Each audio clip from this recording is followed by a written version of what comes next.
All right.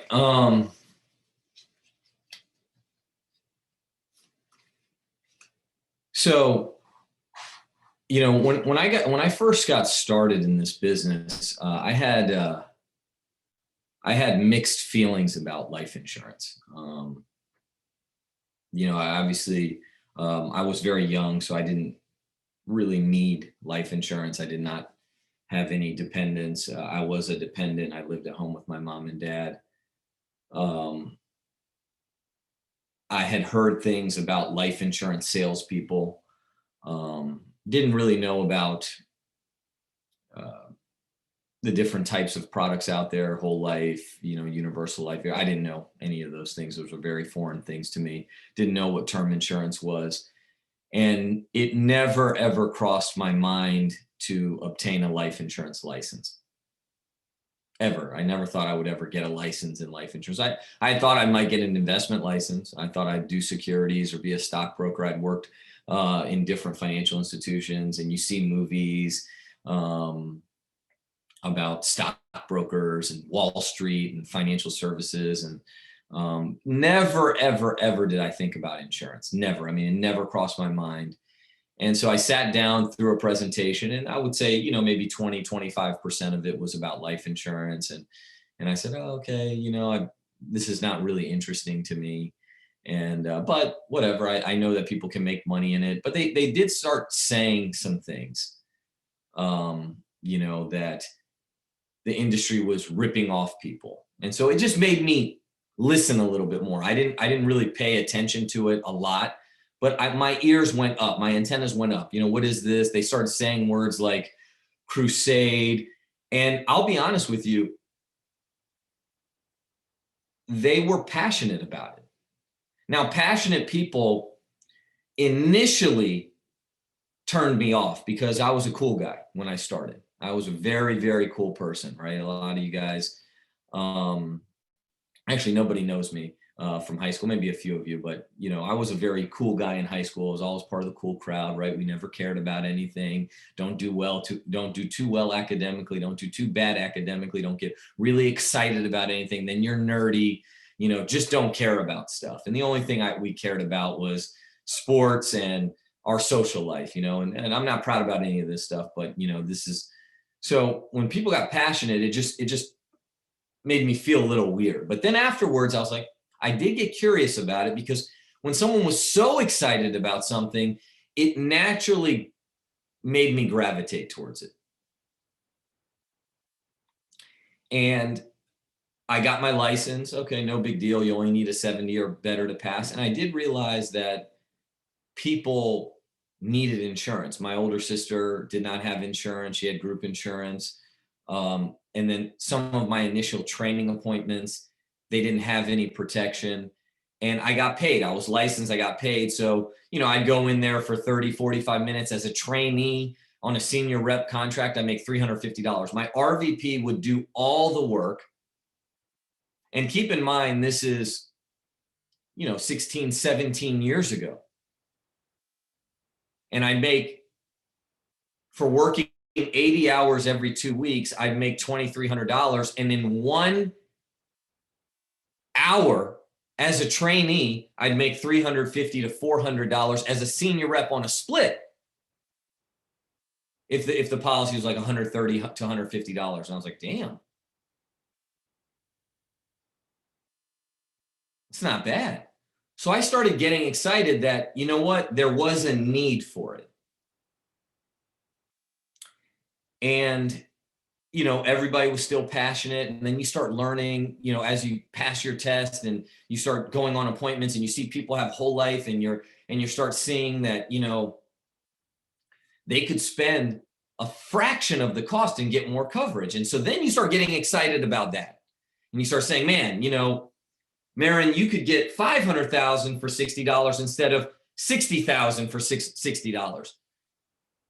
And then you have this $10,000 cash value, and you can liberate it, and you did the presentation and it worked, and you close it, and you read through the presentation, you'd highlight, the policy, you highlight it, and they get really excited about it.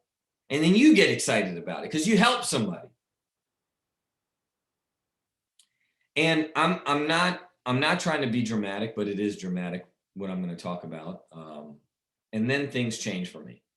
I went on, if you've heard me talk, over the years, you will all know this story. I went on an appointment with a friend of mine. I trained him. It was a lady, and it was one of my first field training appointments. I had done a lot in field training, but I was actually training somebody. And I went on the appointment, and we replaced a whole life policy where they were paying approximately $80 a month for $80,000 of coverage, about $100,000 of coverage. And they got this a long time ago because they had $40,000 in cash value. And we replaced them for $250,000 and for about the same cost. And then 9 months later, after we did the appointment, this lady passed away, and she died, and she was no longer here. And we went and we delivered the claim. And, on the appointment, it was very hard to get the policy issued. We got the policy issued, but meaning she didn't want to take the policy. She didn't want to take it. She said, you know what, I don't want this. I'll rather stick with my whole life. I'm not a very confrontational person. I like to close. I ask questions, but I don't wrestle with people. I really don't.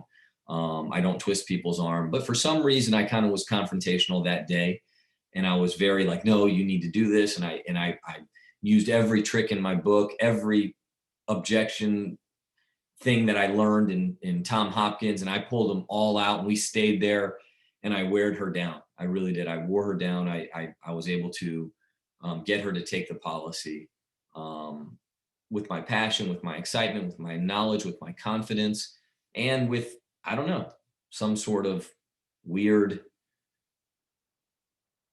divine intervention. That's the only way I can talk about it. And she passed away, and then my life was never the same. It really was never the same in terms of this business. That changed me delivering my first claim. It changed everything about how I felt about life insurance, about, this lady was young. She was 50 years old. She was not old. She got a standard rating. Her blood work was perfect. She was just a little overweight, so she couldn't get preferred. But her blood work was perfect. And then 9 months, she died of cancer. Within a few months, they detected it, and it was aggressive.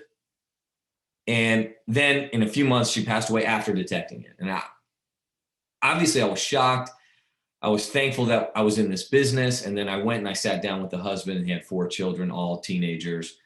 And we were able to deliver the claim. And I'll never forget him asking, this is a Spanish speaking client. And he said to my trainee in Spanish, I didn't understand Spanish, but he said that. And I asked my trainee, I said, hey, what did he say? He said, hey, can I give you $10,000? That's how gracious he was in us delivering the claim. He goes, hey, how can I pay you for this? He's like, can I give you $10,000? And my trainee was 18 years old. So I go in with an 18-year-old kid. I don't know what he said, if he said yes or no. I said, you can't do that. You'll go to jail. But obviously, yes, we didn't take any money from him. But that was the amount of gratitude that people have. And I want to open up, this has been a weird last 12 to 14 months. I guess 12 months, I know it was like the anniversary in early March of the whole pandemic, when things were starting to get shut down in this country. And obviously very, very COVID related, but, and I don't want to get really sad about this, but a lot of people that I know, or people that I know that have known, obviously from the pandemic, but other issues too. A lot of people have passed away that I know in the last 12 months. A lot of people, a lot of my clients have passed away. A lot of people that have passed away. A lot of family members. I have people, unfortunately sick right now. And I'm praying for everybody.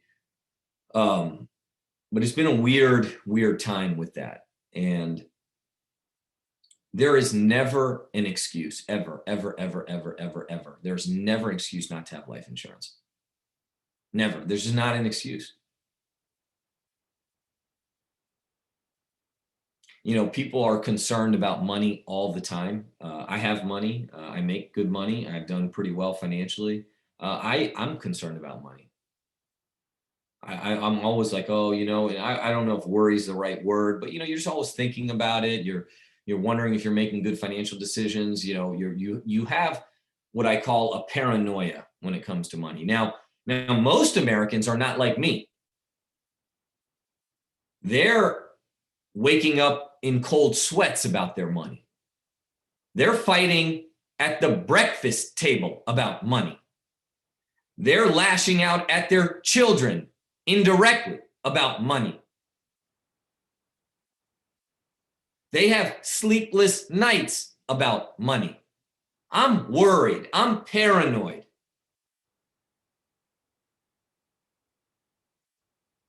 But I'm not like most Americans. But can you imagine what a widow would go through if they lost? And I'll speak because I'm a man, from a woman's perspective, a woman would lose her husband who makes money. If people are fighting every day, they're going to bed late at night, they're waking up early in the morning, sweating, thinking about money. Can you imagine one person dealing with a family on one income and you just lost somebody?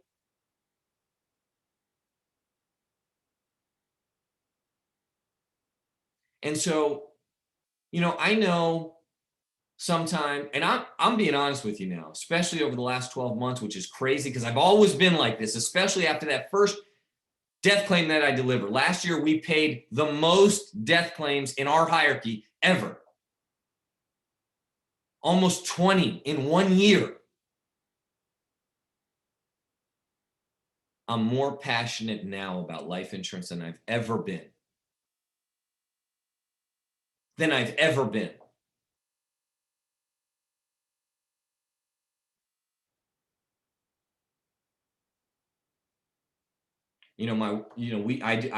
upgrade my policy all the time, right?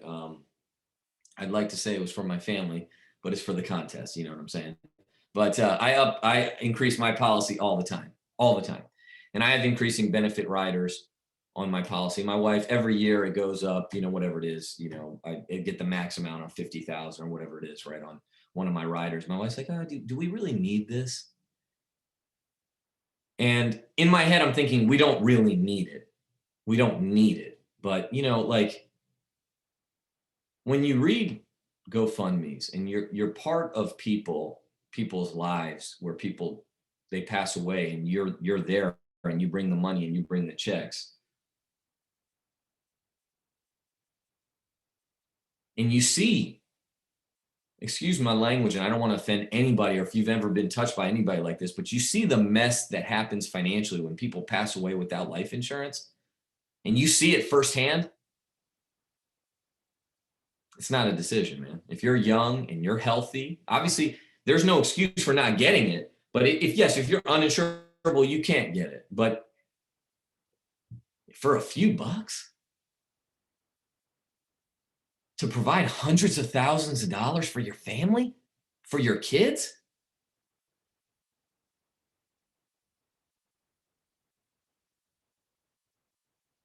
something happened to me to know that every month, every year, my wife could pay the bills and never have to worry about money. That, man, after I'm gone, I'm still thinking about you guys. Because I try to do the best things possible for you financially. And we're on the front lines, man. We're out there in those homes, across those Zooms, dealing with clients, and I get it, man. We're trying to help these families, and sometimes people, they pull your leash, they give you the runaround. But man, you know what? In all those families that passed away just in the last year, who cares about the people that say no, the people that don't, follow through on their policies, or even people that feel that you're annoying them or pestering them a little bit? Because, man, what we do matters, man. When we show up, it's game time. When we show up to that, when we turn that Zoom on, when we show up to that house, when we deliver those policies, What we do matters. We matter, man. I'm telling you. And this isn't talk, man. This is somebody that owns the product, does not need the product, and has a ton of the product and upgrades it all the time. I spend $4,000 a year on life insurance. That's more than my car insurance. That's more than my homeowner's insurance.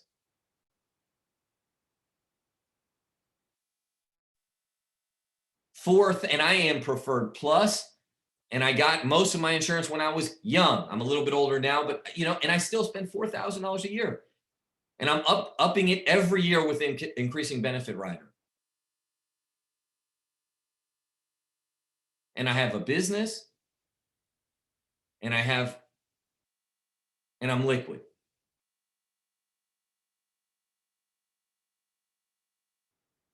And so when people, when they say things like they can't afford our product or things like that, remember what people do with their money. I'm in the car driving my kids all over the place all the time, right? There's a few Starbucks on the way to where I have to go, whether it's my parents' house or whatever things. Dude, those drive-through lines in Starbucks are the longest things I've ever seen. $5, $6 for a cup of coffee and milk and sugar. And they're going almost every day, several times a week, lots of times a month, spending $100, $150. All those subscriptions, and they do not have insurance.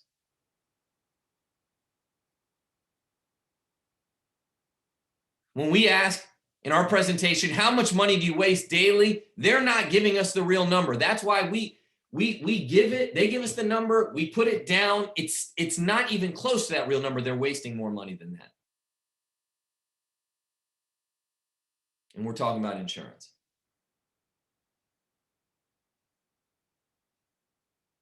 So you're never bothering people. You're never annoying people. You never pet, because listen, I can say this very confidently. I used to not be able to say it as confidently, but you're here, you write enough policies, your clients are going to pass away. They're going to die. And we don't want that. We hope that it does not happen, but it happens. And in one of our products, one of our Term Now products, I didn't put this in my presentation, but I'll talk about it.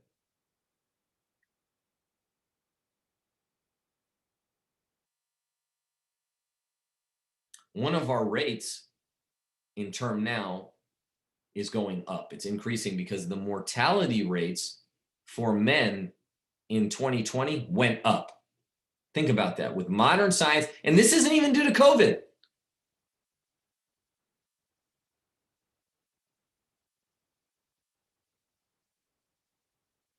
With modern science, with medicine, with everything,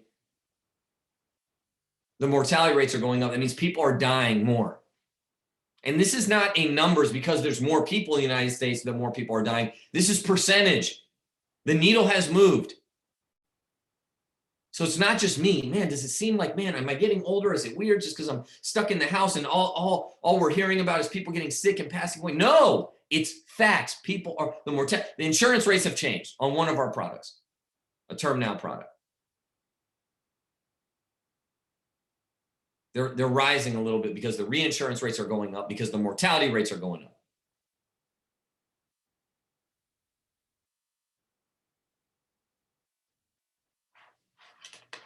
So, our CEO came on, he did a presentation, he talked about our company. He talked about our goal is just to protect more families this year. Our goal is to write more policies, help more families. And our goal is not just that, but that is our major mission. But we want to create a revolutionary term product and process that meets the needs of middle market families.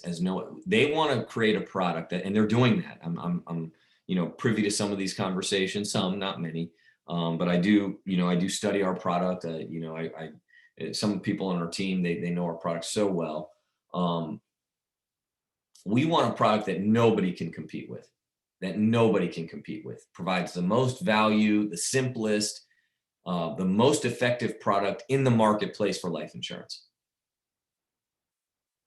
It leverages technology and industry innovations to create high value, a simple process, fast execution, and maximum convenience.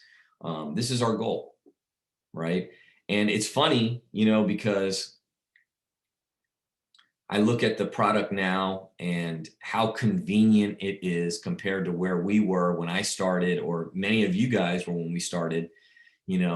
Some of the things, obviously, it's slow to develop. You'll see that in a minute as I talk more about it. But if I think of how far we've come and what we've had to do, and how it would take months and months to get a policy issued, and now we can do no underwriting. It's issued in 1 minute.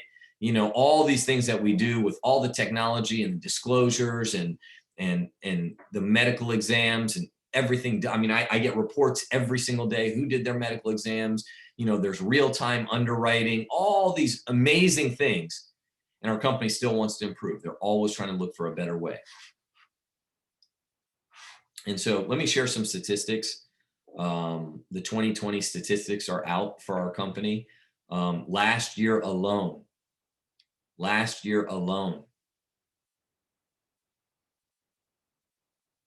our company issued $109 billion of life insurance. That's new face amount. The total face amount in force is $861 billion. And last year was our record year. We shattered every record that we've ever had. We paid out in 2020 $1.7 billion in claims. Someone with a calculator, divide that by 365 days, and that's not 1.7 million, it's 1.7 billion posted to the chat, how much we pay per day.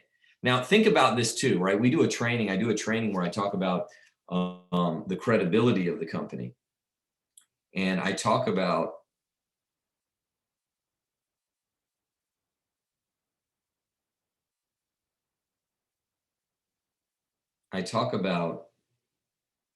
the industry average versus us.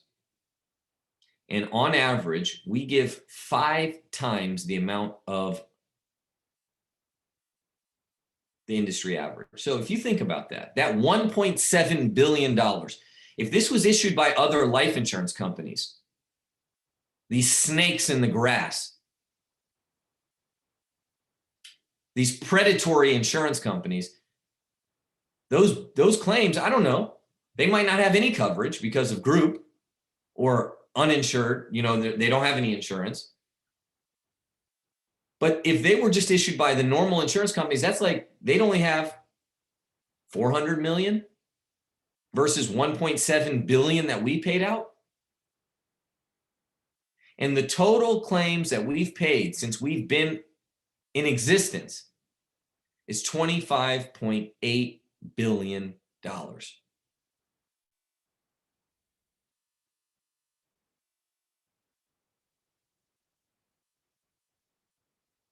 Our stock price, and that's what I'm checking, right now, we'll see, is at $150.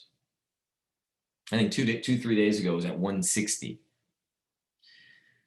So, and I know some of this is you too. You've been this way too. And I had my normal sense of skepticism when I started this company. But when people that that know nothing, they don't even know what they don't know. That's how clueless they are about money, about business, about success, about sales, about marketing, about sales management, about customer service, about clients, about insurance and insurance companies and reading policies.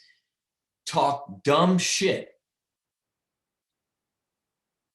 Look at these statistics about what we have done. Look at how big our company is now. Excuse my language too. But I don't want to be ambiguous in what I say. Look at this. $1.7 billion last year we paid out. We didn't say, man, you know what?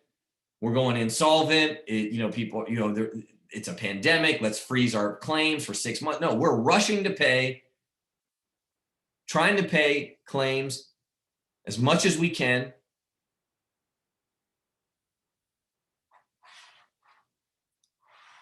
So some of the things that we're doing, especially on the client experience, right? We're offering, there's a lot of new brochures out there. I think you should look at them on the company store. You can just download them and email them to people. We're simplifying our policy so people can look at their policy snapshot, which is, the premium amount, the monthly amount, the coverage amount, basic stuff, so they don't have to deal with a big bulky policy, policy folio, claims process brochure. So, because obviously a lot more people are passing away, I think you should read through that brochure. It's very informative. The beneficiary selection brochure. Obviously people are very concerned about the beneficiaries, and we use the beneficiary referral process. You should use that. It's an amazing tool to get referrals and stay in a warm market and work client to client. And so you got to master that process too. Hey, if this policy becomes payable and we need to pay a claim, as well as how to select your beneficiaries. It gives you more follow-up with the client, more things to do to lead you to other places. The process improvements, the preferred language, and there's more than just English and Spanish. Language toggle, so you can go back and forth between the policies, English and Spanish. We have new navigation. I wrote an app this week, and it was so simple compared to what we've been able, what we've had to do before.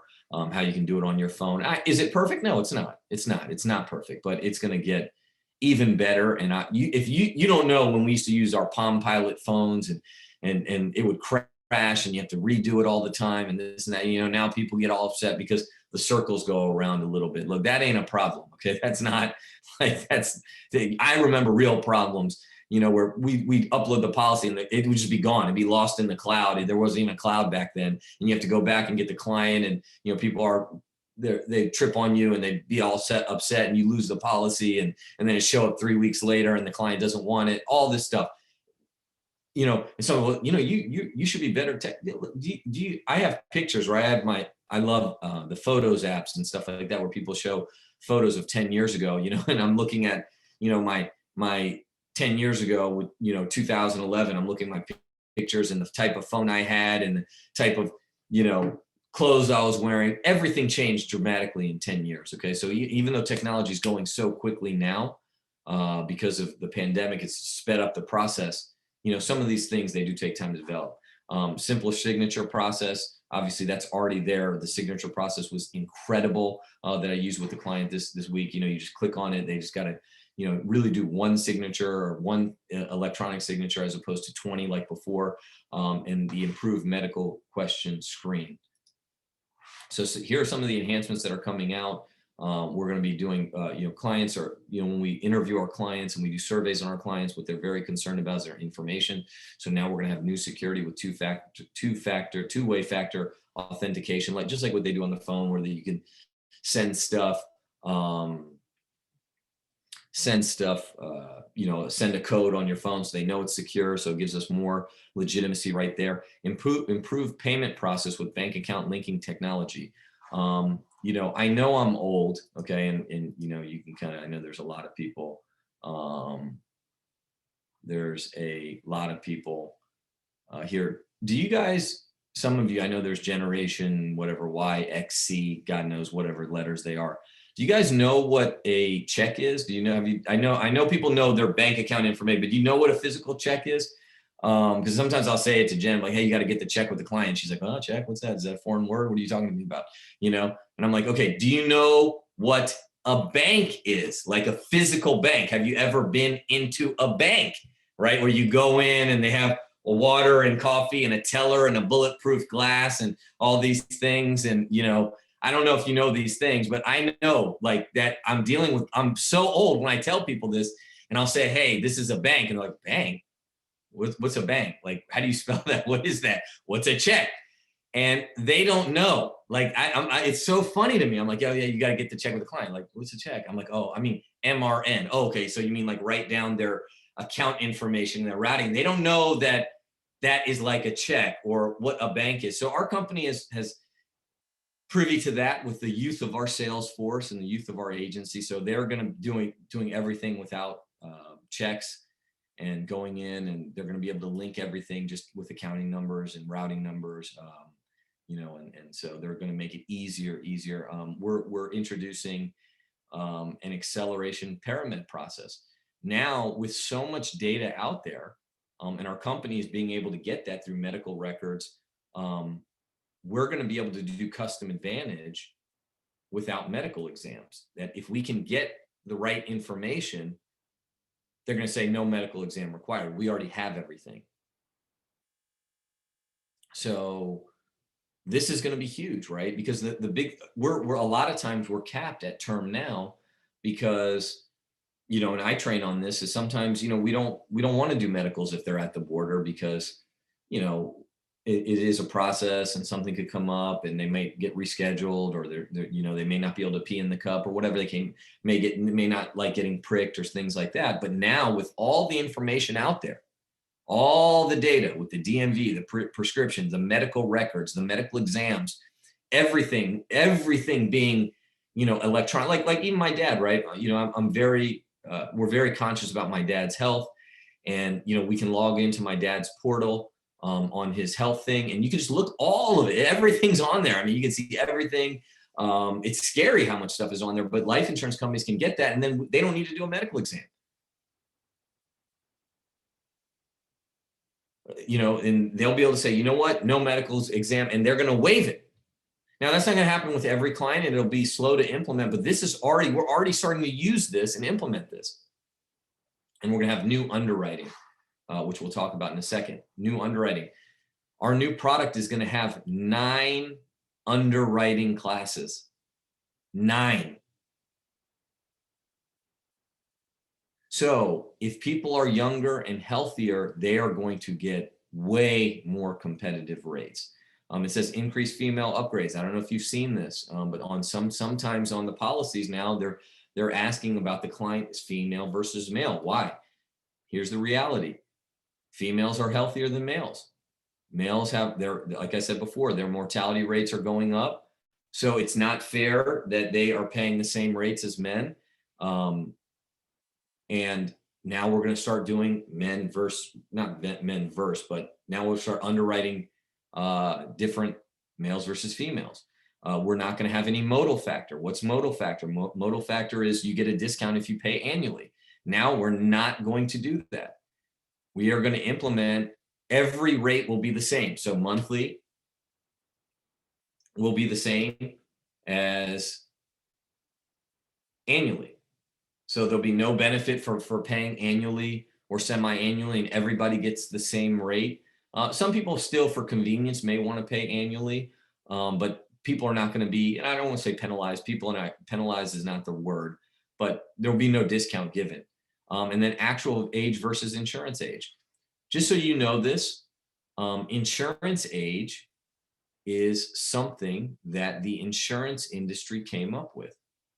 That's what they came up with, to raise rates on people at 6 months of their next age. We are doing away with that. Now, obviously, we have only been in independent insurance company for so many years. So now that we have full reign on our insurance company, it's still slow to make changes because we have previous clients, previous rates, previous things locked in. But now what we're going to be implementing is there will be no insurance age. It's just your actual age. What's your age? 56. That's your, we don't have to say, well, Bao, I know we quoted you at 32, but you're 33 in insurance. People don't like that. It offends them, right? I mean, when the policy comes back and it's more, well, you quoted me, $68 a month. Why is it $74 a month? Well, it's not that much more, but your insurance age 6 months before, stuff like that, right? So a lot of things that we're doing to make our product even better. The process, we're going to reduce paramed exams. We're going to have real-time underwriting, which means, obviously, to be very quick when people do the medicals. It's, right now, I get stuff notified in the next day or two. It'll be right then and there, hey, paramed done, you'll get a notification to your phone. You can text your client, thanks for doing it, how did it go? All these things are going to be real time. So you can build the most solid professional insurance business agency, book of business, whatever you prefer to do. So you're going to know, oh, hey, you know, just like in Uber Eats, the parameds are on their way to the house. They're there. They're just like Amazon, where they take pictures right after they drop the thing. You're going to know your clients and the parameds and where they are and where they are in the process and what happened. And, oh, it's done. And they're going to scan it. It's done. Sent off to the lab. Hey, where are my records? It's here. It's here. It's here. All these things we're doing to keep up, and not only keep up, get ahead so no one else can compete with us.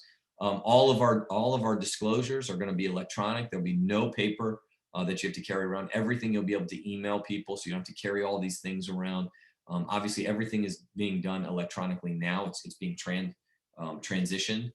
You know, the policy change, but everything is going to be done electronically. Our goal is to get rid of all paper, so everything's done electronically, and then a simplified policy. You know, I think our policies are very easy to read. If you've read other companies' policies, ours is, but our company wants to do it even easier. They want to do it even simple, you know, yeah, even whatever, more simplified, right? Where there's less pages, it's easier to read for anybody at any financial literacy level to understand their policy.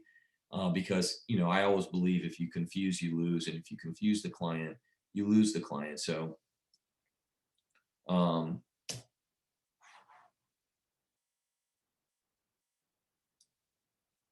okay, now, so, you know, let me give a few points before we end today. You know, more on some of the stuff that I said in the beginning. You know, life insurance is the foundation of our business. All right, always remember that. It means you're in the right market. It means you're getting bonuses. It means that your people are getting promoted. They're in the qualified market. They're with young dependents. You can sell all the other products. Okay, you have to, and you know, part of you too, right? Like, you got to plant your flag. You got to stand for something. You got to be passionate, right? Like, you know, I can teach you all the sales techniques in the world. I can teach you the Tom Hopkins. I can teach you the Brian Tracy. I can teach you the Ben Franklin.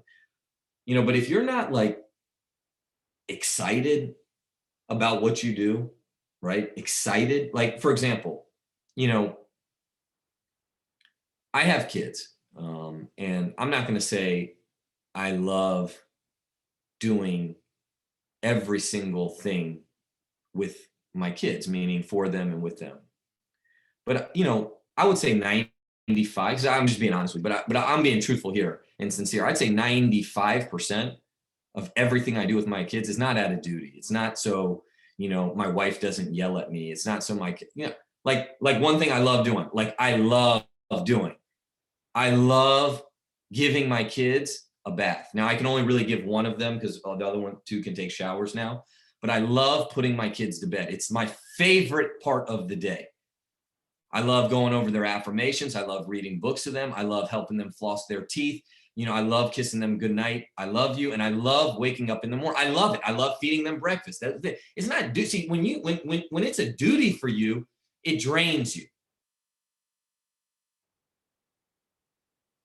But when you're passionate about it, because I get those times, those rare times before bed where, my son's telling me he's nervous before a test, and I'll give him the talk, the pep talk, and I'll tell you, you're going to do great. Keep a good attitude. We'll wake up early and study tomorrow. Don't worry about it. So I know. Same with my daughter. Same with my, I love giving my daughter a baby, my baby a bath, and say, oh man, you're so big today. You look so big. You're so tall. You're growing so fast. Man, you did great today. What'd you do? This and that, or whatever. Hey, you can't hit today. Whatever it is. Those are my teachers. Those are things I love to do.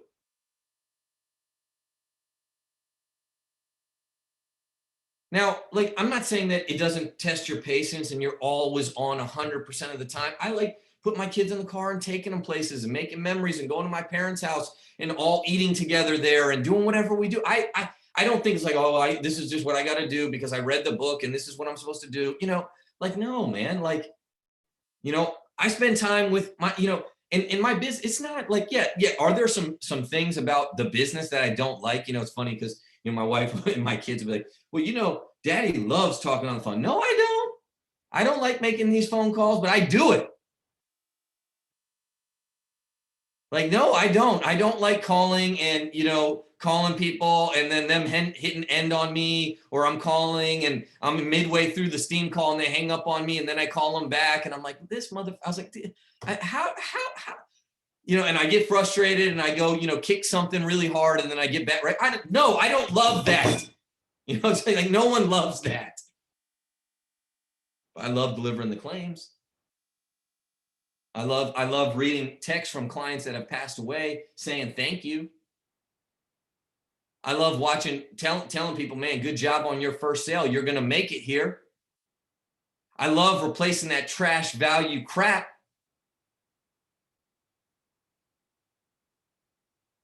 And it's not a duty for me. It's not. I do feel a little obligated. I do feel responsible, but I'm passionate about this all the time, man. When our company was going over these stuff, I got excited. I was like, damn, man, we're going to freaking look at this. We paid out $1.7 billion of claims. I mean, I got excited for the new people. Yeah, part of me is like, man, if I started right now, where would I be right now? I'd be making $10 million a year. My base shop be so big, but I'm excited for you guys if you're going to go do the work. But you got to plant your flag, man.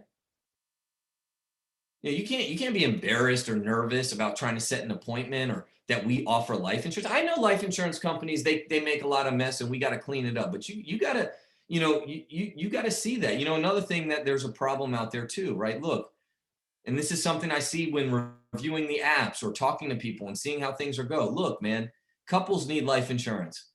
It's not just the husband, it's not just the wife. Couples need life insurance. They both need it. There's dual breadwinners with I know what a lot of times we deal with, a middle income mindset of people. And that middle income mindset is usually, and I'm not anti-guy. You guys know that I'm not anti-male. I'm not, but usually it's a dumbass dude saying dumb stuff all the time about she don't need it. She'll do this. Are you freaking serious? Your broke ass wants to save, $50 a month. Put a freaking policy on yourself.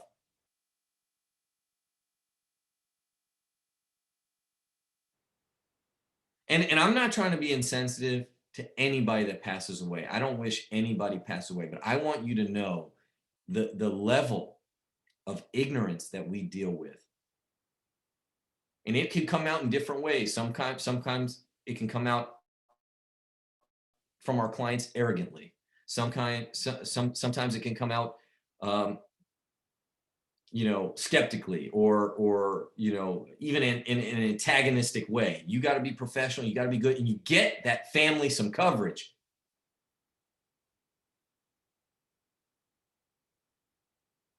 Will Rogers said that if somebody dies, they should be forced to come back and see the mess they leave their family with. He was an old, like, kind of a Mark Twain type guy. Bill Arender in his book, he says when people die, there's two deaths. They die, and then there's the death of the income.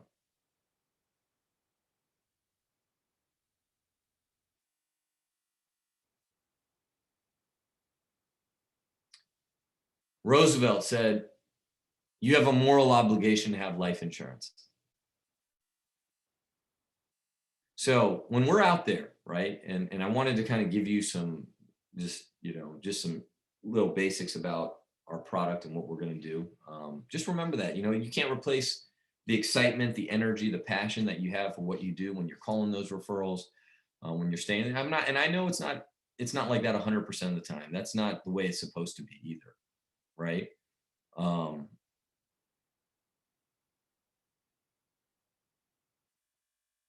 And it's in those kind of moments where you're not really feeling it that you do it anyway, because it's worth it. And it's not just worth it for us. There are many opportunities where it's a win-win. It's a win for the company and it's a win for the agent, but it's a loss for the client. It's a win for the agent, but it's a loss for the client. It's a win for the company, but it's a loss for the client. We got a win-win. We win for us? Absolutely. We win for our company? Absolutely. Whatever I said before, $28 billion in death claims, 1.7 last year. Term insurance, win for the client, more than us and the company. And keep that in mind as we're out there, as we're setting the appointments. I know sometimes you get tired, sometimes you get fatigued. Sometimes you lose a little sight and a little focus. You get a little blurry vision.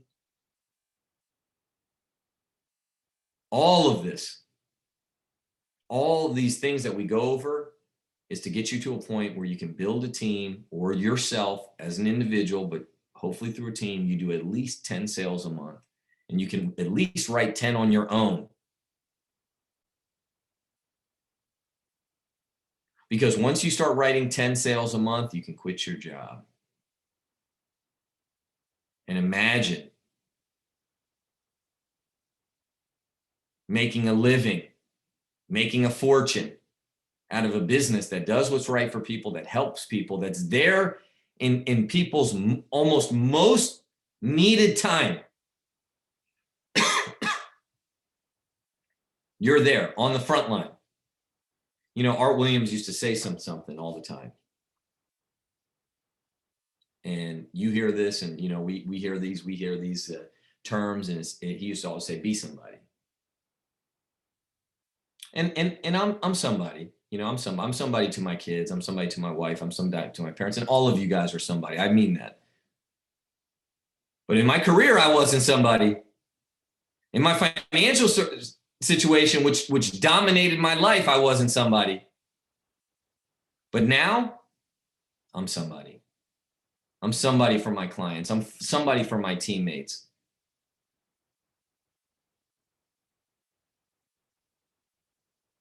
I'm somebody for this company as a whole. I feel even more of somebody. I know you're somebody. I mean that. You have a lot of self-worth. I mean, my parent, I see the kids the way they look at me, but part of the way they look at me is because who I am, and who I am, part of that's defined of this. That's just the reality. So we got some big goals in March. It's tournament time, right? And Charles Barkley was on TV yesterday. The number one overall pick is a guy that they're saying that he goes to, I believe, Oklahoma State. I don't know. I don't forget his name, but he's a freshman. He's 6'7". He's really, really good. And he had a little bit of an injury, and everybody was telling him to sit out the rest of the year.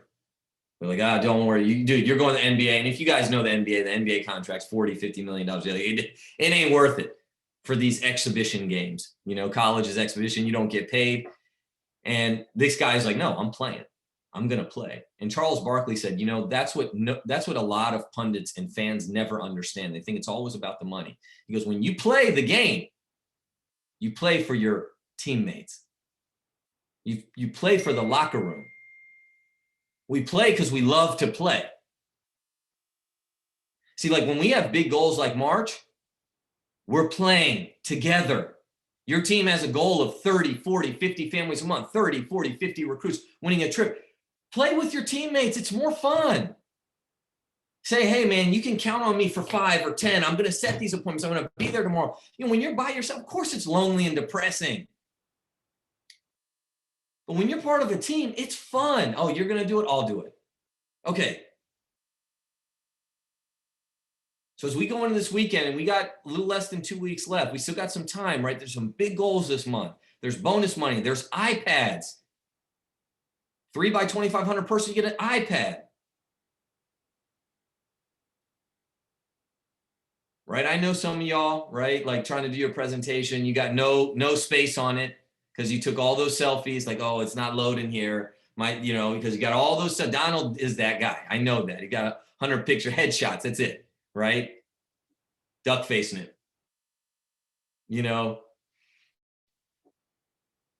No space on their iPad because they got, 1 gig. He got the 1 gig iPad. Get a new one, okay? And just use it for your business, okay? Where you don't have to take pictures on it, okay? Get a new one. 3 by 2,500. That's nothing. Over 2 months. 6 by 5,000 in 2 months. Yes, you got to do 3 by 25. Get a new iPad.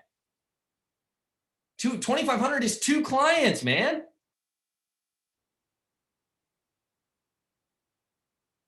Right? Upgrade, level up your tech game, man.